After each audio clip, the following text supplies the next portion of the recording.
And on this Tuesday, September 16th, 2025 edition of Newsmakers, prosecutors are pushing for the death penalty for Charlie Kirk's alleged assassin. I am filing a notice of intent to seek the death penalty.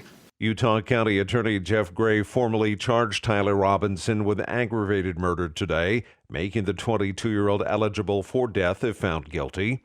The charges come ahead of Robinson's first court hearing today after he was arrested in last week's shooting. Investigators are piecing together evidence from the attack at Utah Valley University, where Kirk was speaking on a nationwide campus tour.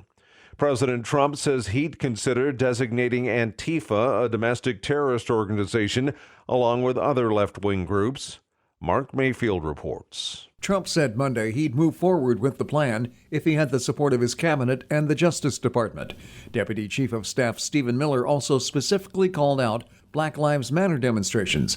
It comes after the assassination of right-wing personality Charlie Kirk, leading Trump allies to call for a crackdown on left-wing violence. There's no evidence yet that the suspected killer was working as part of a larger effort. I'm Mark Mayfield. Israel has launched its offensive in Gaza City, threatening to overwhelm a city already in ruins from nearly 2 years of raids and bombardment. Vehicles strapped with mattresses and other belongings clogged a coastal road as thousands of Palestinians fled today. Hundreds of thousands more remain. The operation into the largest Palestinian city further escalates a conflict that has roiled the Middle East and likely pushes any ceasefire farther out of reach. The military wouldn't offer a timeline for the offensive, but Israeli media suggested it could take months. It says it aims to destroy Hamas's military infrastructure. A newspaper-sponsored poll says 1 in 6 parents have avoided or delayed vaccinating their children against diseases other than COVID-19 or the flu.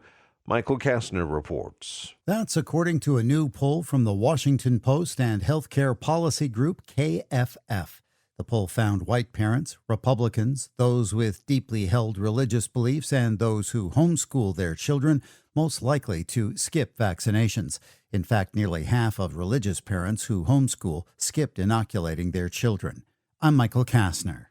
Clinics, advocacy groups, and individuals who share abortion-related content online say they're seeing informational posts being taken down, even if the posts don't clearly violate the platform's policies. The groups in Latin America and the U.S. are denouncing what they see as censorship, even in places where abortion is legal. Companies like Meta say their policies have not changed, and experts attribute the takedowns to over-enforcement.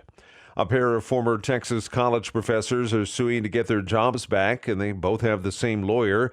Amanda Rychek is representing both Tom Alter and Melissa McCool. Alter, who taught at Texas State, was fired for his comments during a conference on socialism. McCool was terminated from her job at Texas A&M over her teaching of gender identity in a children's literature class.